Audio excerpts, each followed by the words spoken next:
Welcome to Mission Evolution Radio Show with Gwilda Wiyaka, bringing together today's leading experts to uncover ever-deepening spiritual truths and the latest scientific developments in support of the evolution of humankind. For more information on Mission Evolution Radio with Gwilda Wiyaka, visit www.missionevolution.org. And now, here's the host of Mission Evolution, Miss Gwilda Wiyaka. Hello, dear friends, and welcome back to Mission Evolution Radio Show, where we share the latest information and leading-edge thoughts to support the path to unity and enlightenment. I'm your host, Gwilda Wiyaka. This hour we'll be exploring Evolving Beyond Violence. If the age of Aquarius is supposed to bring love, unity, and enlightenment, why aren't we feeling the love? Why are we experiencing such an increase of conflict? According to Einstein, reality is created by frequency.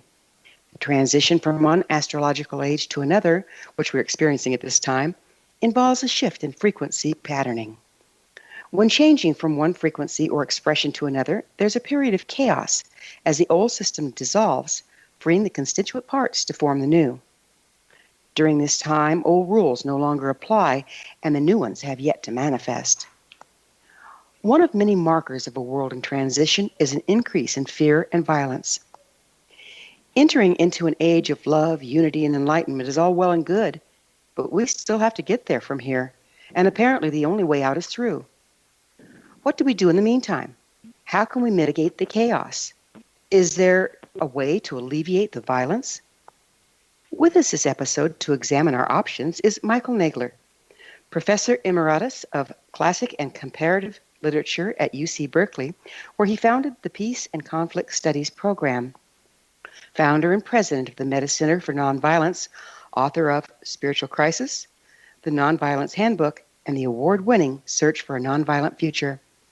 His writings have appeared in other venues such as the Wall Street Journal, and he's spoken and written about nonviolence, meditation, and world peace for more than 30 years at campuses, public venues. Along with other awards, he received an international award promoting Gandhian values outside of India. His website, mettacenter.org. Michael, thanks so much for joining us on Mission Evolution. Thank you, Gwilda. I'm delighted to be here. So, Michael, the world seems to be going mad. What's going on? I think you described it very well in your introduction, Gwilda, but I would just look at the same thing at a different level. It's a question of paradigm shift, a question of a core narrative that is proving in every possible way to be insufficient, to say the least, and demoralizing at worst. And so it's the deconstruction of that narrative, and we don't yet have the new narrative quite in place. Now, I maintain that we need to finish the new narrative. It hasn't really been completely worked out yet. And then, of course, we have the bigger problem of getting it installed, getting it to be the core narrative that people carry around without thinking about it in their minds and hearts. And I guess, Mike, in the course of my long career, I've come to feel that nonviolence is the key in both those ways, that in ways that I'd be happy to explain. We need to understand the human capacity for nonviolence to finish the story as an intellectual construct, as a pattern for explaining the world. And then we need to use nonviolent methods to make the changes happen that will help us to adopt the new story. And I have a colleague in North... Sorry, go ahead. Why are we seeing such an acceleration in violence at this point? Even children are killing children. Well, I'm afraid partly that's a cumulative effect, primarily of the mass media. The mass media convey the old story in a very potent way. And in that old story, we are material bodies, which is very low vibration in Einsteinian terms. And therefore, we are separate from one another. And therefore, we need material goods to be fulfilled. And therefore, we live in a universe of scarcity, and we've got to compete with one another to be successful and happy. And, as the Bhagavad Gita says in chapter 7, when we're born as human beings, we fall into Maya, or the illusion of separateness. And now that's been greatly exaggerated by this tremendously powerful cultural form of the mass media. And so the effect of that is cumulative. When I grew up, I didn't have a television set in my home. And then now we're living in a world where parents and teachers have all grown up on television. And this is a very deleterious influence. It sure is. You speak also of us being in a spiritual crisis. What is that exactly? Yeah, it's a crisis of values, and it's a crisis of attention, and a crisis of where we're going to put our tremendous capacity to desire. There's a kind of a devastating quote from Anandamayi Ma, one of the greatest mystics of all time, that I like to think. Well, I don't like to think of it, but I'm forced to think of it from time to time. It goes like this: man, meaning human being, seems to be the embodiment of want. Want is what he thinks about, and want is what he obtains. Contemplate your true nature, or else there will be want, wrong action, despair, and death. So what is our true nature? Our true nature is the spiritual unity that undergirds all existence, which is now... How do we get disconnected from that? I mean, we're sitting in the middle of it here. Yeah, well, I think, we in the West have always been a trifle disoriented from that compared to some of the other ancient civilizations. And then I think most people would agree with me, most people who think about this stuff at all, would agree with me that the Industrial Revolution was a turning point. It was a big mistake in that regard. I always like to point to this coincidence that on December 28th, I think 1898, there were two breakthroughs which kind of define our age. One was the discovery of the X-ray by Wilhelm Röntgen, and the other was the first time that a commercial movie was shown to the general public. So we had the birth of the atomic age and the birth of modern media happened on the same day, one in Germany and one in France. Okay. And so we have we've accelerated the change for better or for worse. And as this, but it's not just humans. All natural systems are in crisis at this time. Have humans caused it, or are we just responding to the same thing as everything else?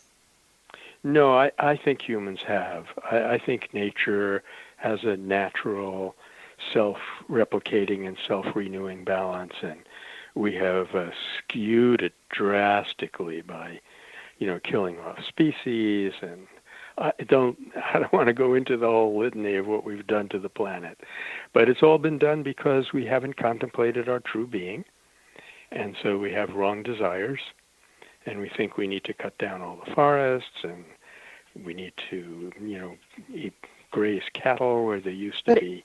Have we been living in a time that the overall frequency supports that separateness? I'm not sure I can fully understand that, Gwilda. I think we're in a crisis of two opposing tendencies, one towards separateness and materialism, which is coming to a crisis, coming to an end, especially around the question of how do we deal with conflict. And the other is the growth of unity. And I like to look at the confluence of two things which have come together in the West as they have never been since the 12th century. One is the rediscovery of the wisdom tradition and its universal teachings across all cultures, including indigenous ones. And the other is this incredible explosion that we sometimes call new science, where on the physical level we're discovering what they call non-locality, which is their term for the unity of life. We're discovering the primacy of consciousness. We're discovering the primacy of cooperation over competition in evolution. These are fantastic discoveries, completely resonant with what the wisdom traditions have always told us. But now they come together if you want to pay attention to that sort of thing.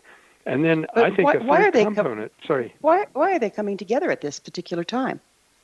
I think it's the desperation. We know we need them. I think unconsciously we're desperately trying to get back to what wisdom has always taught us, but we've pinned our faith in science, and so we look to science to get us back there, and by golly, it's working.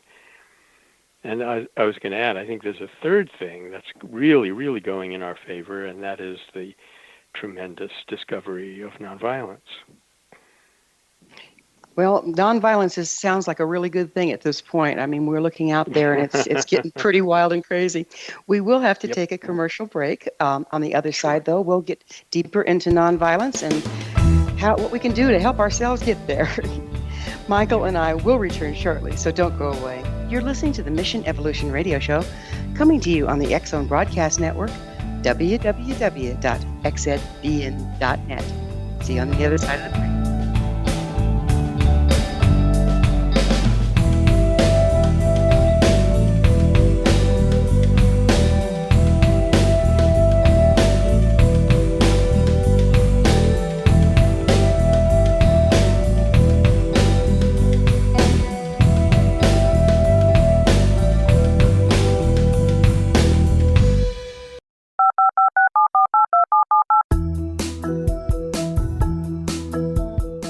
Did you know that when you're on the road with limited data or Wi-Fi, you can still listen to the X-Zone Radio Show with Rob McConnell, The Science of Magic with Gwilda Wiyaka, X-1, Dimension X, Space Patrol, and every minute of the X-Zone Broadcast Network by calling 213-401-0080, courtesy of Audio Now. No smartphone, app, or internet needed. It saves your data plan, and it's free if you have unlimited minutes. Call 213-401-0080 to listen on any phone, anytime, anywhere. Remember 213-401-0080 for the best of the paranormal, parapsychology, and sci-fi radio programming anywhere, 24/7, 365.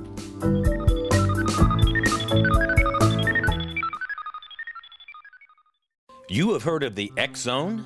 Now watch it on Simul TV. Plus 500 video games, live TV channels, free video on demand, worldwide, and more. Does this sound like tomorrow's television? Well, it is, but you can have it today, right now. It is Simul TV. Simul TV offers what the others only wish they could provide. 15 exclusive channels like X-Zone, Sci-Fi, and Horror. We are worldwide. No other provider offers that. 500 built-in video games. No need to have an extra expensive system. We have them included. Free video on demand. Live streaming events from around the world. Interactive online network, and much more. Tomorrow's TV today. Simul TV. Sound too good to be true? Well, it's not. You can have Simul TV today. Sign up at simultv.com. Do it today.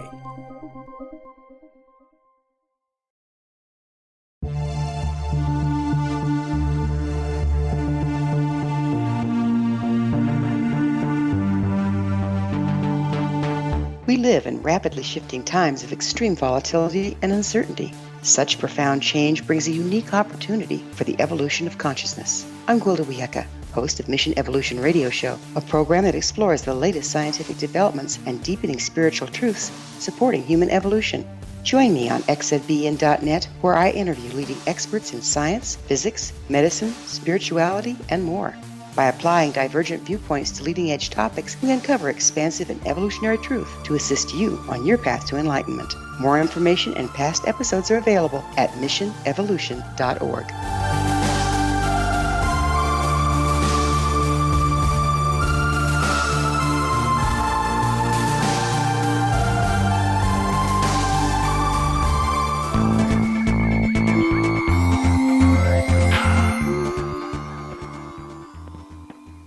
Welcome back. This is the Mission Evolution Radio Show, dedicated to unification and evolution of consciousness. To stay abreast of all the wonderful information and tools we have to offer, visit our website, missionevolution.org. I'm your host, Gwilda Wiyaka. Our guest this hour is Michael Nagler. His website, mettacenter.org. Michael, how did you get involved or interested in nonviolence? Yeah, that's a very good question, Golda. Well, I guess partly I just was kind of a naturally anti-violent person. I think being the smallest kid in my public school had something to do with it. But I owe a lot, I think, to both my parents in this regard. And then in 1966, I met Sri Eknath Easwaran, who has been ever since then my meditation teacher, my guru. He knew Gandhi. He had met Gandhi and was, though he wasn't political himself, Easwaran, he was deeply, deeply influenced by Gandhi. And through his eyes, I began to see that Gandhi was, on the one hand, a much greater figure than I had thought. But on the other hand, he was much less inaccessible than I had thought. You know, you could do things, you could follow disciplines which would get you a little bit of his consciousness. And so then at that point, I was looking for a way to make more practical sense out of my teaching career at Berkeley, and I started the Peace and Conflict Studies program and really delved into the study of nonviolence. Then a critical moment for me was the Tiananmen massacre in 1989, because we who were in the field knew that the students who were protesting at Tiananmen Square were making some huge tactical mistakes that were very dangerous. And yet, at that point in time, we couldn't reach them. There was no internet. So we had to stand by and watch the massacre happen, which was really heartbreaking. Mm-hmm. I was a teacher after all. I was working with people of that age group all day long. So that has basically become the defining mission of the Metta Center, which is to help people practice nonviolence more safely and more effectively. So I've dedicated my life to that. Mm-hmm. And thank you for it. And it's amazing how many ancient myths, legends, and schools of thought and prophecies point to this particular time as one of great change. What is the source of that change? Well, I think it's pretty much what we were saying before, Gwilda. We're coming to the end of a paradigm, if you will, or an old story, or whatever you want to call it. It's crumbling on every side. And so people are desperate for change. I have a colleague who says the only question is whether this change is going to be gentle or catastrophic. And that question is going to be decided by how vividly and persuasively we can develop the new paradigm. How were the ancients able to predict this change? You know, it's pretty accurate. I honestly don't know that. I remember we heard from a shaman recently in Berkeley. He was a Aleut, I think, from Alaska. And that was in the 2012 era. Everyone's very excited about that. And he said, we aren't that accurate. So, I honestly don't know. It's a miracle, and I stand in awe. But I guess if I had to make a guess as to how they can do that, I think people can sometimes, when they get their mind under some control and some reasonably still, they can see through the mind into deeper currents of reality. For example, in ancient India, sages were able to determine the age of the universe pretty accurately without any instruments. Yeah, we have, the Mayan calendar. The only way the Mayan calendar is as accurate as it is because it's built upon the cycles and within cycles of where we are in the universe. Now, in the galaxy. How on earth did the Mayans, without even so much as a telescope, figure that out? Yeah.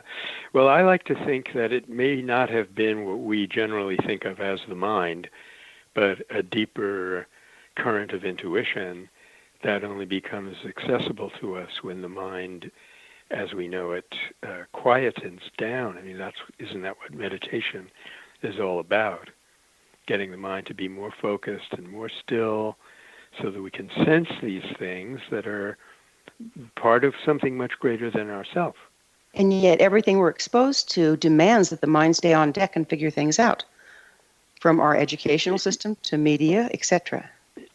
Yeah, Swami Vivekananda, after he'd been in this country for a while, this is a little over 100 years ago now, he said, the trouble with you people is you're teaching everything for the mind and you're ignoring the heart, and that will only make you more greedy, and that will be the death of you.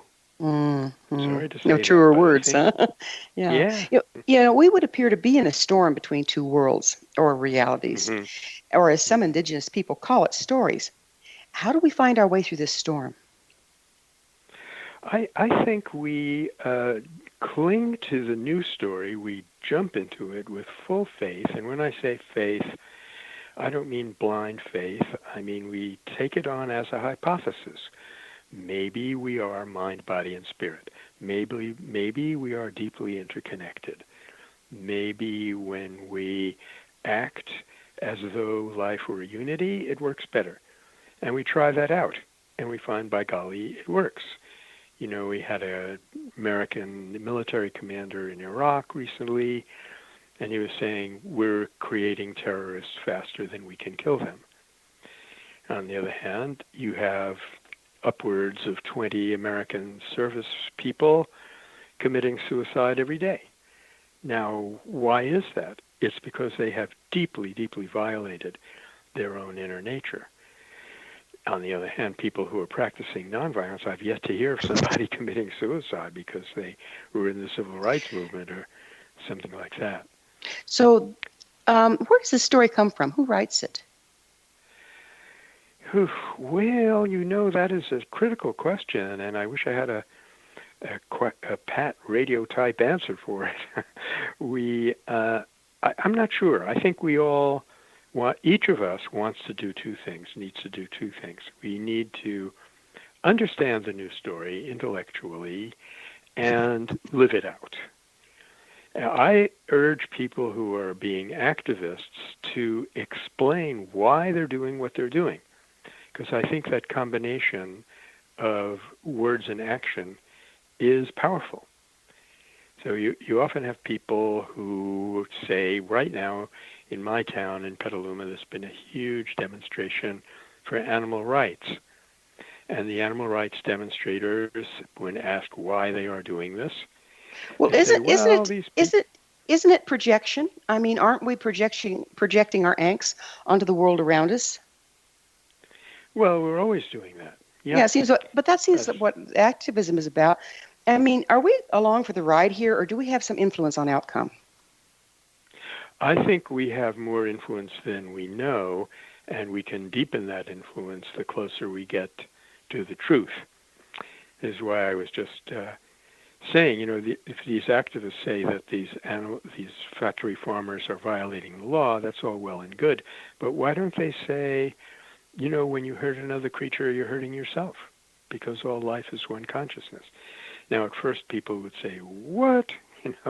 There's some kind of woo-woo, Berkeley, California nonsense. But I think eventually, because it's true and because it'll be backed up by our actions, it will become that new story, written and broadcasted and filmed and so forth. Do we have to come out of denial and face what's really going on in order to create the new story or align with the new story? Partly, yes, I would say, Gwilda. I think there is a tendency for people to, quote, come out of denial and cling to the negative and then get kind of sucked into it. So I find that the biggest denial, if you will, is the denial of our unity, the denial of the glory of human nature. There was a policeman in Toronto recently who had to apprehend somebody, had just plowed his van into a crowd of people. No, I guess that was Ottawa. And the driver got out of the van and made threatening gestures and said, "I have a gun." And the policeman said very calmly, "I don't care," and walked up to him and took care of it. And the journalist said, "Look, I'm paid to understand stuff like this, but I don't understand what just went on." So I think that you're seeing a symptom of that denial. We deny that we have an instinct for self-sacrifice, and we cling to the instinct for survival. And they're both there. You know, it's like they say in the Native American story, which wolf are you going to feed? Yeah, that's so beautifully put, isn't it? Yeah. Mm-hmm. Yeah. So do we create our reality through our beliefs and stories? Well, I think to a much larger extent than we realize, we do create our outer as well as our inner reality. You know, Bruce Lipton, the biologist, has shown that our belief system, the robustness of our faith, actually determines the longevity of our bodies through the genes, as they've discovered which part of a chromosome now is affected by its environment, and that environment includes our consciousness, our mental environment. Well, we're going to have to take another short pause. Michael and I will return to our discussion on the other side of this break. So, listeners, you stay right there. This is Mission Evolution Radio Show.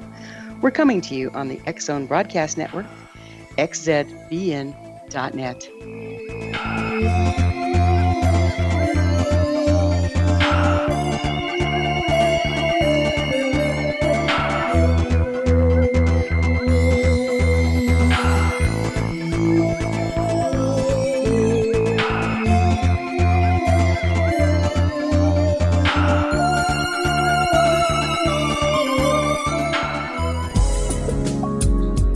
From our broadcast studios in Hamilton, Ontario, Canada, to the world and beyond, you're watching the X Zone Broadcast Network, www.xzbn.net.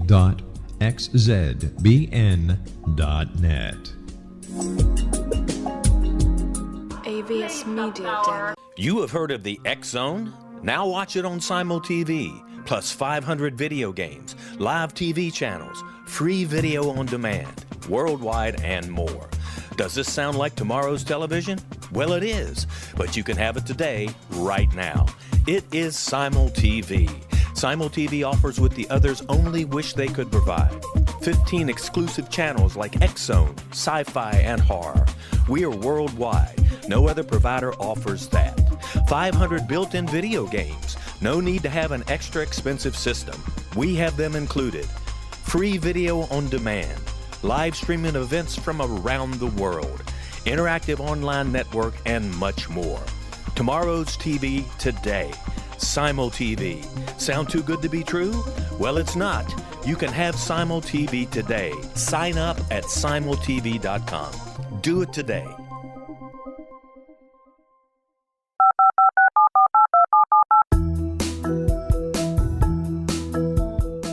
Did you know that when you're on the road with limited data or Wi-Fi, you can still listen to the X Zone Radio Show with Rob McConnell, The Science of Magic with Gwilda Wiyaka, X-1, Dimension X, Space Patrol, and every minute of the X Zone Broadcast Network by calling 213-401-0080, courtesy of Audio Now.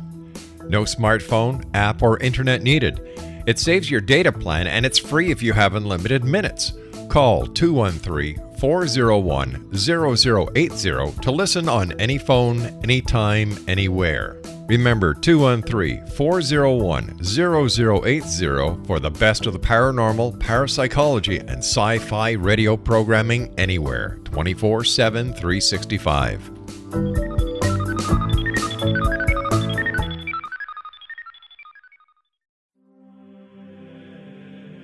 Rob McConnell here, presenting an overview for Nicholas Paul Jennings, author of a fascinating book, Amen. It presents facts revealed by Egyptologists, facts that enable us to understand why Amen is the beginning of creation of God. It provides recommendations for religious leaders of the major religions to unify their beliefs and teach the Word of God. Love one another. Amen informs people how mankind conceived God. It was the Egyptians that developed the concepts of a soul, a hereafter, and Son of God. And finally, after the worship of many gods, they conceived the belief in one universal God, the maker of all there is. For more information, visit www.futureofgodamen.com. That's www.futureofgodamen.com.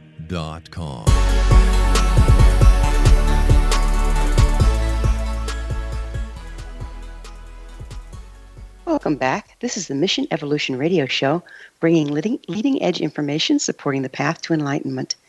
Don't miss all the wonderful things we have to offer on our website, including a blog, and that would be at missionevolution.org. I'm your host, Gwilda Wiyaka, and we're speaking with Michael Nagler, his website, mettacenter.org. So how do we rewrite a new story? If we're creating our reality through our beliefs and stories, how do we rewrite a new story? Good question. At the Metta Center, we've developed 5 steps that every person can pick up. And by the way, metta is with 2 T's in this case. It's the Buddhist term, metta, meaning loving kindness or nonviolence. So, first of all, we need to backpedal and get our minds liberated to the greatest degree possible from the miasma of commercial and other messages that are conveyed all the time in the commercial mass media.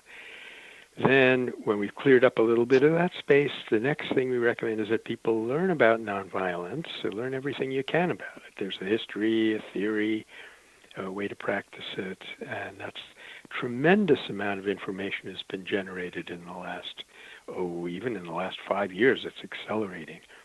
And of course, you can attend to alternative media like Mission Evolution Radio or our program Nonviolence Radio that comes out of KWMR in California and is on our website. And thirdly, take up a spiritual practice if you don't already have one. Fourth, with these 3 things, you will have really harmonized and clarified your personality, and we recommend that you overcome the tendency in the modern age to isolate yourself from other people and just be more personal all the time. Get together in little groups and try and talk with people who disagree with you and so forth. And then finally, it's time to get up off the cushion and swing into action and pick an issue that you think can make a critical difference and which matches your personal capacities. And again, whatever you're doing, whatever you're acting on, be prepared to explain why in terms of the new story or the new paradigm. So wait a minute, I need clarification on that piece. So you're saying pick a topic or a subject that seems to be out of balance and offer a new reframe it? Well, I'm thinking more of actual acting. For example, I just mentioned these people who were protesting animal cruelty in Petaluma. All the way across the world, you have people who are trying to sail into Gaza. So do you think we have to be activists to rewrite a new story, to write a new story? Well, I think let me put it this way, Gwilda. I think there has to be activists. I'm not sure every one of us has to do it in quite the same confrontational manner. I think that's an individual question. But we should support those who do.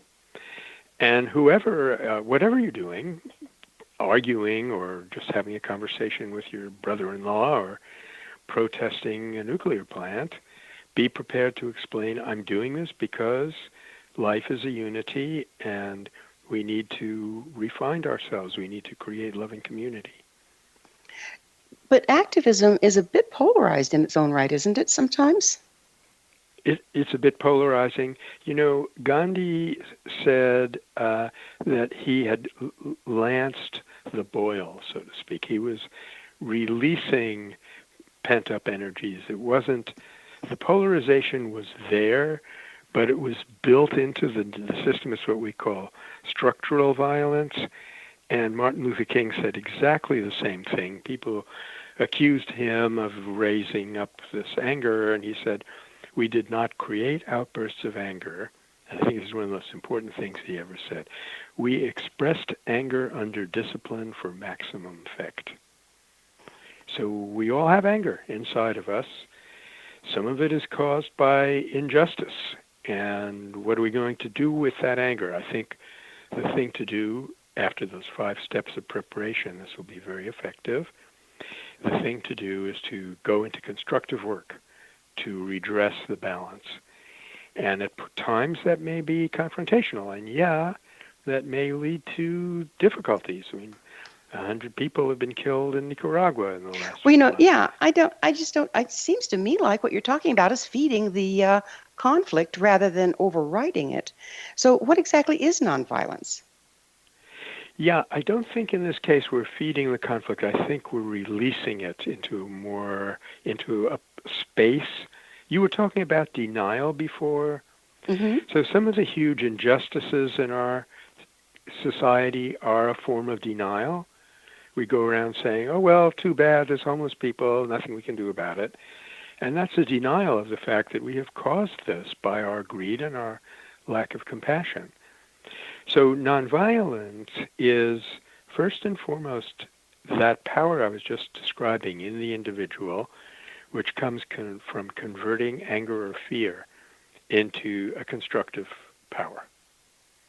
And that power will, another way of looking at it, I think, is that even if someone is your opponent, they're hating you, they're threatening you, inside them, there's an awareness that they do not want to do that. Now, when you act nonviolently toward them, you are like holding up a mirror to that deeper awareness which they themselves are not conscious of, and helping them to be conscious of it. So that's how it works. So what is the state of art of nonviolence? Oh, well, I give whole lectures on this. Well, it's going to be hard to boil it down. In a nutshell. Yeah, in a nonviolent nutshell, it is developing both quantitatively and qualitatively. We've now passed the point where half the people in the world have experienced a major nonviolent manifestation of some kind in their country, and qualitatively we are advancing. For example, up until the time of Gandhian King, there was almost no way to learn nonviolence formally, but now we have a rich scholarly field that's emerging, and we have activists who are putting together their best practices and making them available to actors in other parts of the world. We have new institutions. We have new demographics. We have, in our country here, for example, we have the native, actually all over the world, indigenous people are rising up in defense of the planet. And they're doing it in a coordinated way. And in most cases, they're drawing upon nonviolent resources in their own cultures. So and that's what's the huge. I mean, these people, yeah, go ahead. Yeah, it's huge. Go ahead. What's the relationship between nonviolence and the new story? Oh, intimate.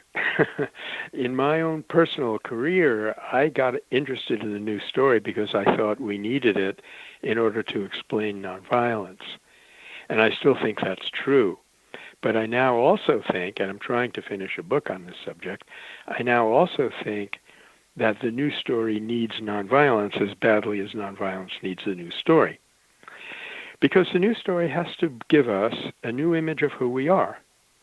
And as Gandhi said, and I believe him, the law of our being is the law of nonviolence. If we don't understand that we have a capacity to offer nonviolence and a capacity to respond to it when it's offered, then we don't fully know who we are. Well, it seems like we're going around in circles in a way.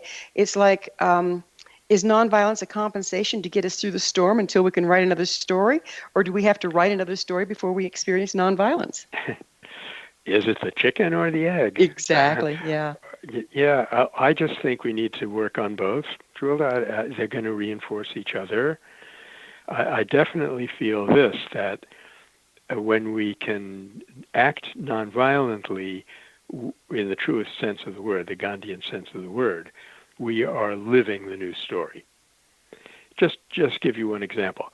In the Salt Satyagraha, the climax of the freedom struggle in India in spring of 1930, Gandhi knew perfectly well that he might be arrested. He knew perfectly well that the 75 followers coming with him from the ashram would be arrested, that all the nonviolent leaders would be arrested. So he explained to everyone, and I'm talking hundreds of millions of people, you're going to be your own leader when we're gone.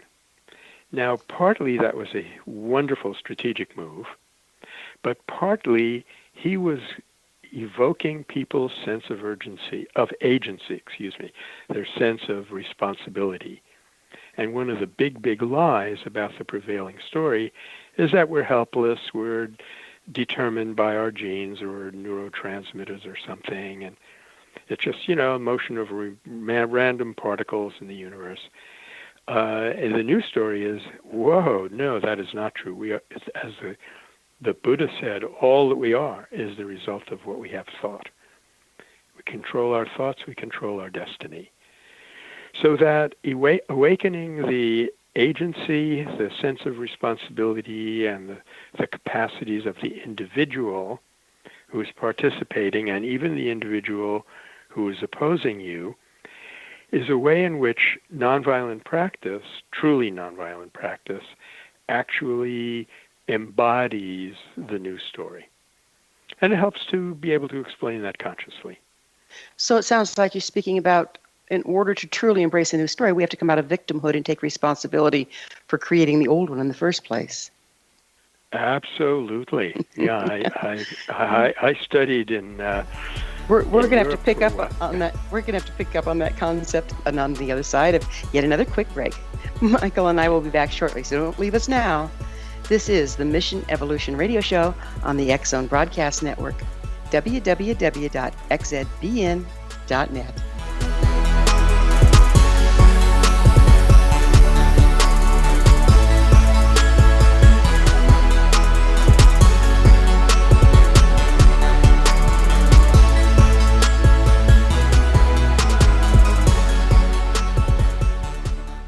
You have heard of the X Zone?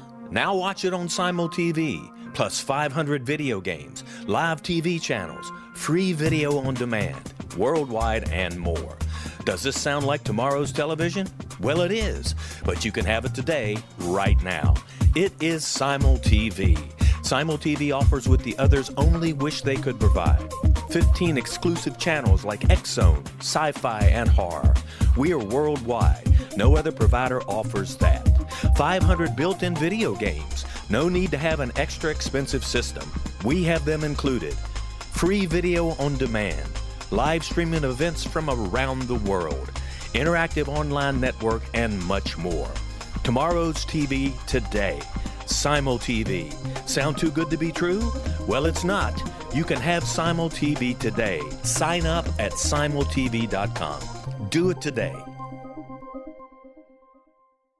The new nonfiction book, Razor of Madness, is similar to cult movies like Clockwork Orange, Dragon's Tattoo, or The Other Side of Hell. Wayne Morin Jr. and Thomas Lee Howell expose widespread and systematic deficiencies in this thought-provoking tell-all novel. Mind control rages among scholars in law schools. Human rights are ignored while thought reform and mental manipulation are accepted practices used as behavior modification. Dr. Louis Jolyon West comes to mind. Media and public scrutiny shows that United States mental hospitals are in fact destructive murder industries. Razor of Madness expose novel details this epidemic through an in-depth professional and personal investigation.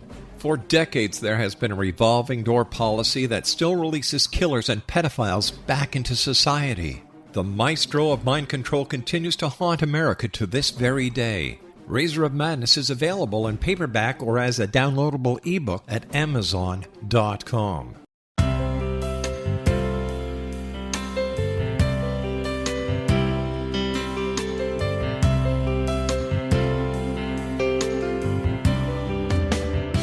The concept of a new age has been around since the late 19th century, yet much of its original meaning has been lost. What exactly is the new age? Is it a religion, a collection of obscure esoteric practices, a series of doomsday predictions, or an astrological event?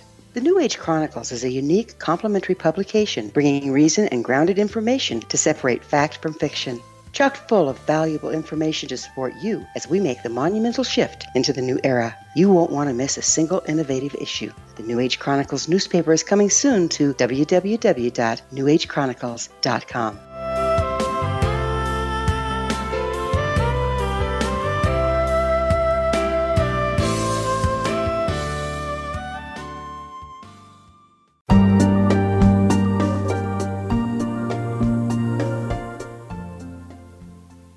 Welcome back. This is the Mission Evolution Radio Show, bringing together gifted people of service to the world. I'm your host, Gwilda Wiyaka. I always love to hear from my listeners. Email me at info@missionevolution.org and suggest a topic or a guest that's on your mind. I'm sure we'll all enjoy them. Our guest this hour is Michael Nagler. His website, Metta, that's M-E-T-T-A, mettacenter.org. Michael, we were talking about the news story. And what do you think is the major obstructions between us and writing it? Gosh, I think the major obstruction is our habit of mind, which has locked us into the old story. The vast just majority. A second, is habit of mind like our burnt neurological ruts? Is that what you're talking about there? You know, the habit of mind will create its own neural pathways.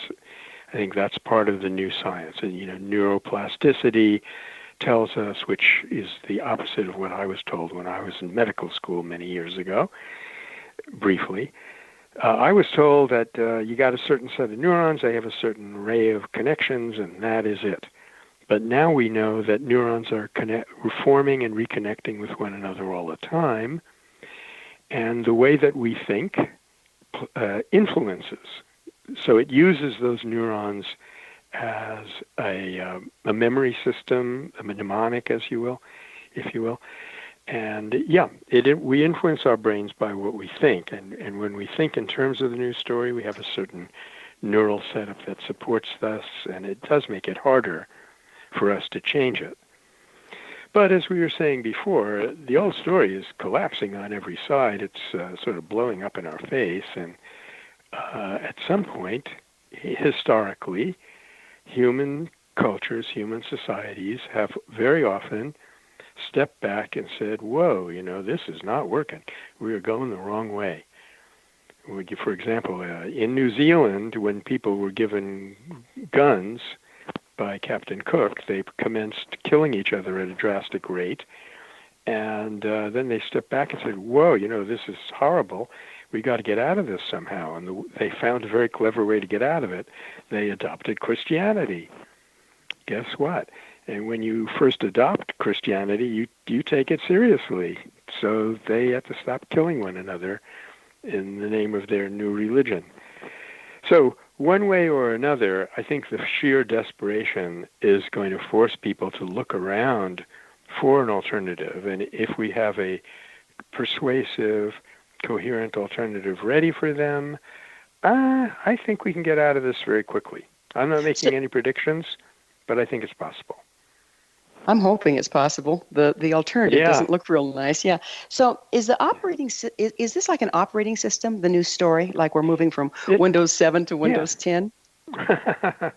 That's not a bad analogy. Yeah. It's kind of a cultural operating system, if you will. Yeah, it's a set of assumptions. Everything is tested by those assumptions. In the old set, nonviolence didn't make any sense, so it was discarded. And, if you're familiar with Thomas Kuhn's book, The Structure of Scientific Revolutions, that started off this whole awareness of paradigms, he shows that at a certain point, all these little anomalies that you can't account for, they suddenly become what he calls counter-instances. They're trying to tell us something. And then a set of kind of pioneers takes those somethings and creates a coherent story out of it. And then people start adopting the new story here, there, and everywhere. You get these early adopters. And before you know it, you've got a shift.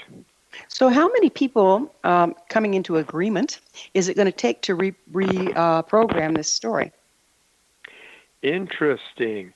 Einstein said it took 5%, but we have some new evidence. There's an amazing book by Erica Chenoweth and Maria Stephan called Why Civil Resistance Works. And, I wish I could remember the exact figure, but I think it was like 1.3 or 1.5% of the population adopts a big change like this, and it can catalyze the whole shift. You said that the old story is crumbling around us. What happens if we are unable to write a new one? We die. I think either through direct annihilation, like through a nuclear war, or through the somewhat slower choking out of the life support system of the planet. If we can't change to a new story, I don't think we'll survive. So you really think the future of the world is up to us? Oh, yes, very much so. And, you were asking earlier, Gwilda, about a percentage. I don't think it's just a bald number. Malcolm Gladwell has shown that there are certain people who are what he calls a tipping point people who are influencers. So one of them can bring along hundreds of others. So it's not just quantitatively how many people we can reach, but can we reach enough of the most important ones? So the ones that are the movers and the shakers, basically. Yeah, that's an old term for it, which will do quite nicely. What needs to happen for the new story to become our paradigm?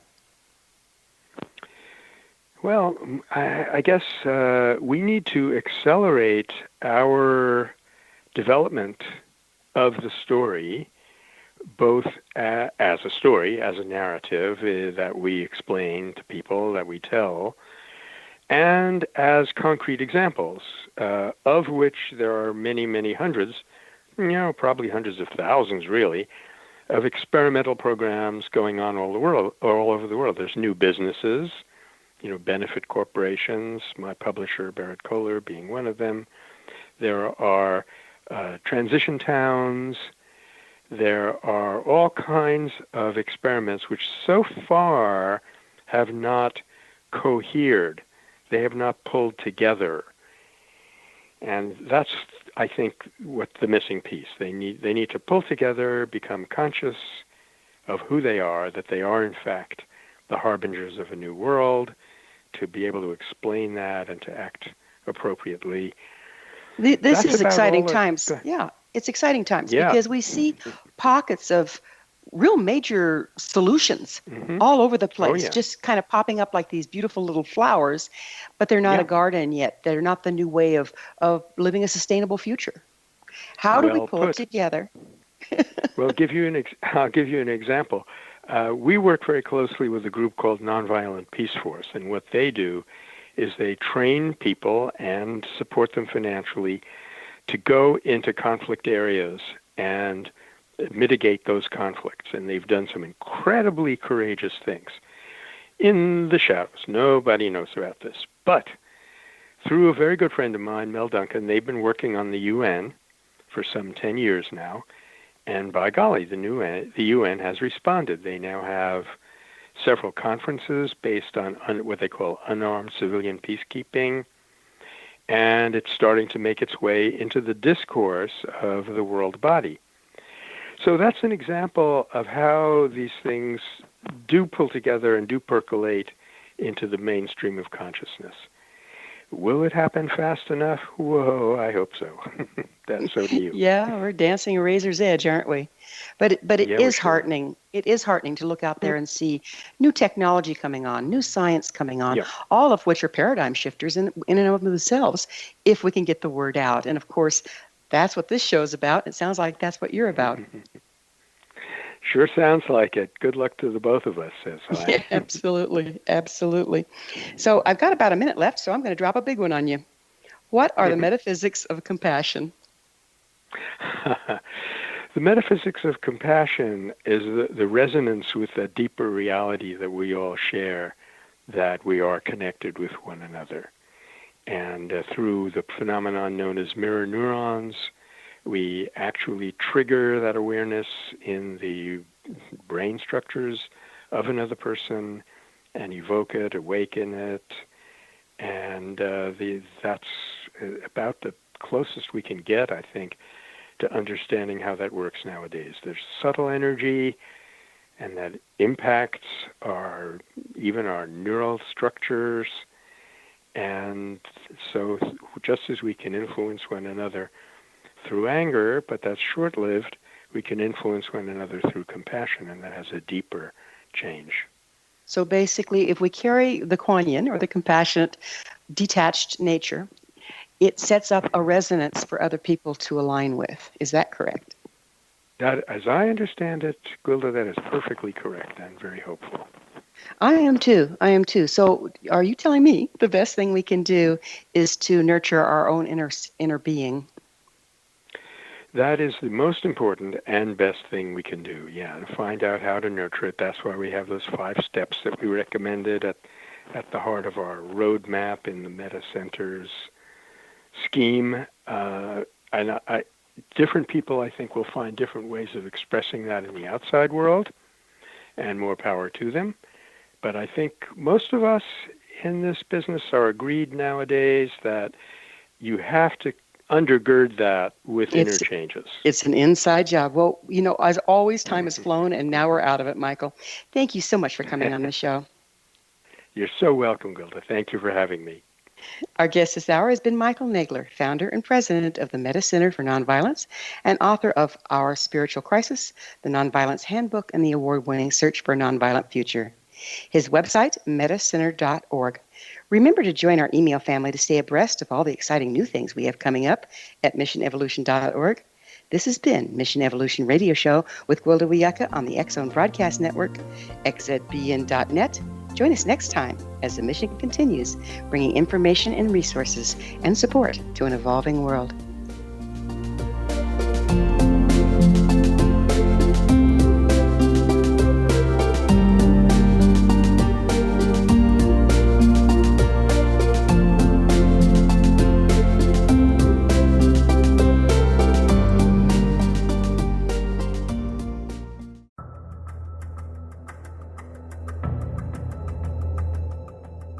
Modern Esoteric, Beyond Our Senses by Brad Olson, consummates the lifology story about where humanity originates.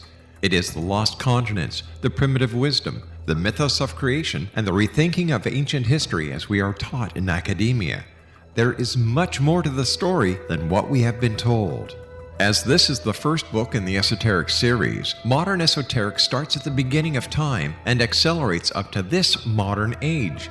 Future Esoteric is book 2 in the series and takes a forward-looking position ahead of today with an open and honest examination of the ET issue and various unexplained phenomena. To discover the writings of author Brad Olson, visit www.bradolson.com. That's www.bradolson.com.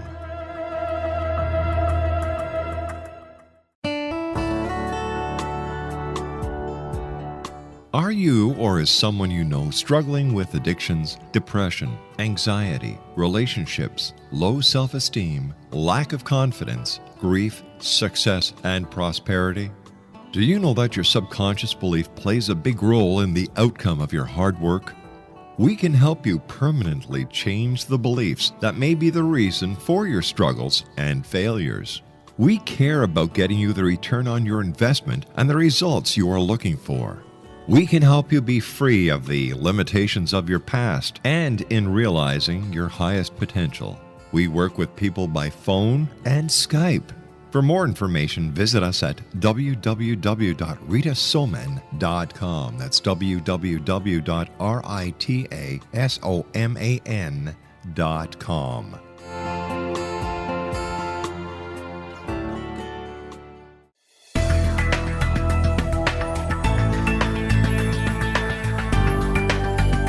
Do you think you have energy problems in your home? Do you feel better when you're away than when you're home?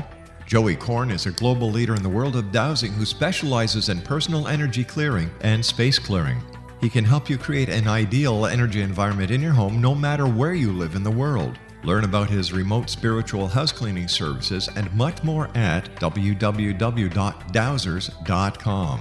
You can get Joey's book, Dowsing, A Path to Enlightenment, as well as other dowsing books and tools, Kabbalah books, and Walter Russell books. Joey's work is really amazing. Go to dowsers.com right now. That's DOWSERS.com or call 1-877-DOWSING. That's 1-877-369-7464.